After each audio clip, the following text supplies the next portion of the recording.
have headphones in, take them out right now.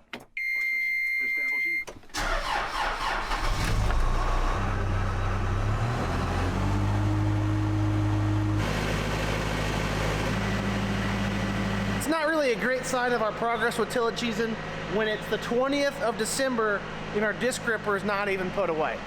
That's how it's gone so far. This is the sketchy part of this equation. Safety check, it's below freezing. Make sure this valve isn't frozen. Nope. I remain very cautious around this air compressor when it's at or below freezing.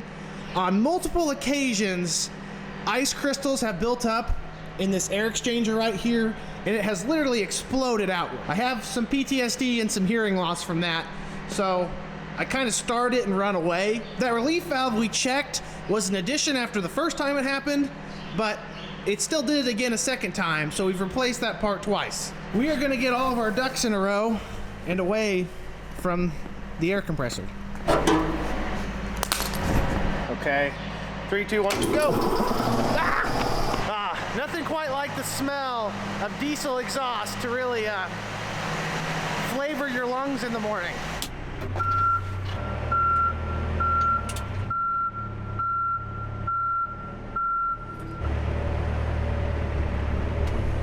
If the air compressor comes flying apart while it's building up pressure, I'm not even gonna know because I'm in the comfort and security of my nice warm truck.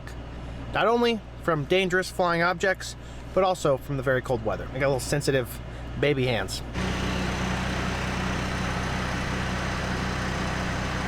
Hasn't exploded yet.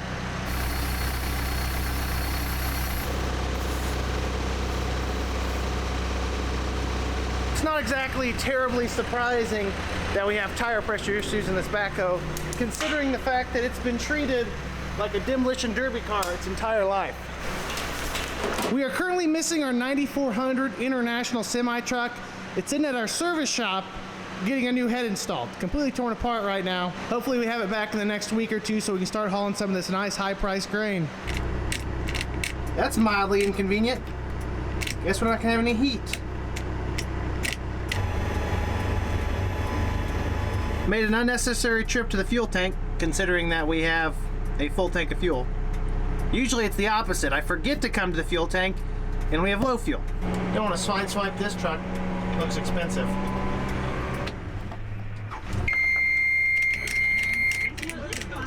Nothing. This 150 acres right here is what we are preparing to clean up. We are in charge of all of it. Although it all came from that property over there. Doesn't matter. It's on our farm. We need to clean it up, help them out because that got hit directly on with the tornado. There's more than enough debris there for them to work on. However, we're not going to be able to do it today. We were just getting prepared because the frost has lifted. Not sure if you can tell, but it's starting to soften up on top. We'll get an early start tomorrow, come out here, grab the big stuff with the backhoe, and probably have some feet on the ground picking up the small stuff. I just want to reiterate how lucky we are here in Cole, Shelby, and Moultrie County to not have suffered major damage to urban areas like they did in Edwardsville, parts of Kentucky, and other areas around the country. This stayed out of any highly populated area, which did us a lot of favors. We've got some nasty debris out here in the countryside to clean up, but we didn't lose any lives. We should be very grateful for that.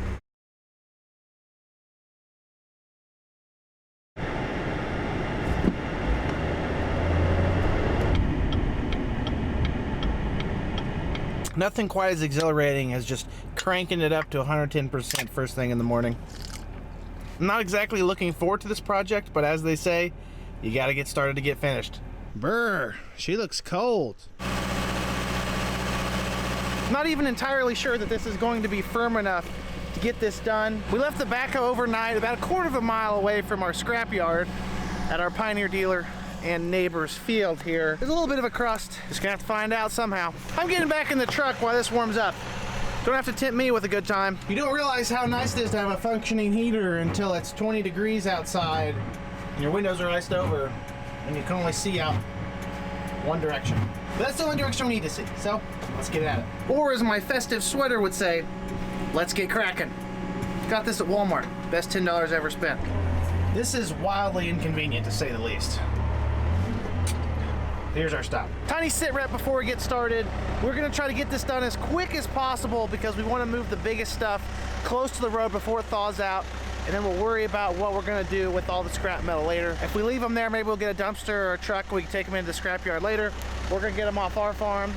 Got a big bin here, some big scrap, and then a big bin over there, and then a million pieces of little stuff. Be death by a million cuts for our tires, but we're gonna get these out of here.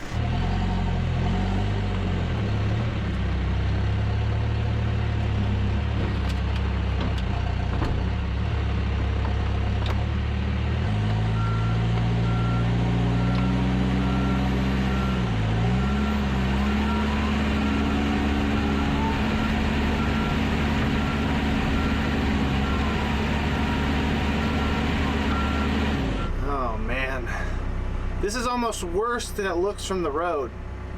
Driving around in a backhoe is like going through a minefield. There's nails sticking up. Not to mention, I can only see out of one of my windows. Actually, I can see two directions. I lowered one of the back panels so I could see in reverse. When you're dragging very large pieces of anything, it's very hard to go forward with them because you can, if you're not careful, drag them under your tires and literally rip them out of the bucket. So I pull them in reverse. And because of that, it is even colder in this cat that has no heat, and I can't feel my hands. That's just the price of doing business.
That is without a doubt the meat and potatoes of what I was trying to accomplish here this morning.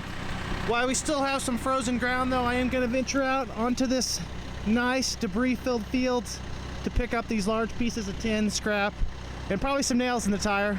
It'd be a miracle if we don't have to take this thing into the tire shop in the next week. In the grand scheme of things, it's actually kind of saddening to see all of this stuff just turned into scrap out here in this field. These old bins, barns, houses, everything that this tornado treated like paper really may not have meant much in modern day, but at some point in time, you know, this was someone's everything, this was their livelihood, and now it's just junk out here on our farm, which is another sad point because this is world-class farm ground we're on right now.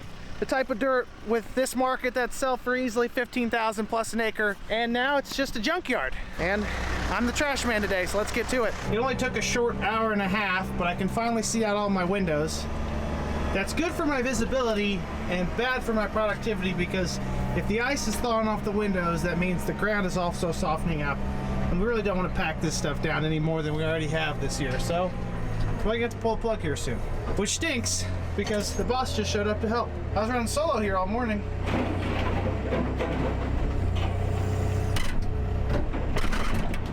I was about to state that the tornado claimed another victim because I lost a glove. Walked around the pile. There it was. Don't want to lose these very expensive hand-me-down insulated gloves because it really set me back quite a bit. But the ground's getting too soft. We're going to stop for now. Really, the rest of this job is a lot of small pieces, so either a skid steer gator or a fleet of gators and people on their feet would make a world of difference for picking up all this little debris. They're the type of things that wouldn't really cause any major damage, but they'd certainly ruin some tires, which is kind of what we're afraid of. On a more serious note, I'm very surprised to report that the neighbor's trampoline did not survive the tornado. One would think, as robust, sturdy, supported, and aerodynamic as trampolines are, that it would have stayed there for the tornado, but color me surprised. You never really question how many nails are used to construct something until every single one of those nails, or at least seemingly every single one of them, is facing upwards, waiting to puncture something out in your field. Makes you wish they were a little more efficient when they built these barns and bins and everything else 100 years ago. There was a power line that was ripped out about 150 yards out into the field. That's how far the tornado took the power pole. Did you get it all? I got all that I could see. My sight's going though. I'm sure the builders of all of these facilities were very concerned with how it was going to look decades later when I got hit with the tornado. While Dad and I were operating the Shoelace Express, picking up some small stuff by hand, the neighbor brought the track hoe over and crunched together all these bin pieces and consolidated everything pretty nicely. One moment we had these gigantic bins here, we turn our heads, we look back, and we were concerned that they'd ran off with them or they disappeared somehow without our help because there was next to nothing here. That's just all the airspace was in there, and that track hoe can really crunch things together. Look at this one, wrapped up like a present, just in time for Christmas. It's a nice gift from Mother Nature. Crinkled up grain bin. Speaking of the neighbor, that does raise an interesting question, and to preface, I'm not complaining at all about this. It's a terrible situation for everyone. But who holds the legal liability to clean this up? It's their debris on part of their field, part of our field. We've been helping clean it up because that's just the neighborly thing to do, and we are somewhat responsible for these acres. That being said, you know, are they in charge of their junk, or is it our junk now, or whose is it? Is it just everyone's junk? I can assure you one thing for certain. There's only one person who wants this stuff, and that's the scrapyard owner, because we're not junk farmers. We grow corn and soybeans. And occasionally water hemp, but that's a story for a different day. As a neighbor, I am obligated to be nosy. I want to check out the place where all this stuff came from, which is up here. And here I was complaining about all the stuff we had to clean up. This property got leveled out here. I mean, there's just piles and piles of debris, barns, bins. We got a few of it on our farm, but they got the brunt of it, which this is where all of it came from. Now, I'd imagine they've been running a few days out here picking this all up. A lot of destruction caused by Mother Nature. Tornado essentially went directly through this property, headed that way through our field. It's not hard to tell because it leaves a very clear, distinct line of debris the entire way. Kind of like cookie crumbs behind a mouse. Wow, that's a nice set of hose they have. I believe someone was in this house when the tornado went through. Again, we are so blessed here to not have anyone seriously injured or hurt from this. The fact that they walked away from that after their house being hit directly with a tornado is pretty darn incredible. Alrighty everyone, I think that's more than enough devastation for one video. This is obviously a multi-day project. We've got a lot of cleaning up to do, so does everyone else, Coles, Moultrie, and Shelby County. Again, I just cannot reiterate enough how lucky we are to not have had the type of damage they did in Kentucky, Tennessee, other areas that were hit very hard. I appreciate you all tuning in. Like the video if you enjoyed it, subscribe if you want to see more, and comment down below if you have any questions. You know I love to talk about farming, and I guess in this couple videos, tornadoes too. Have a great day everyone, peace!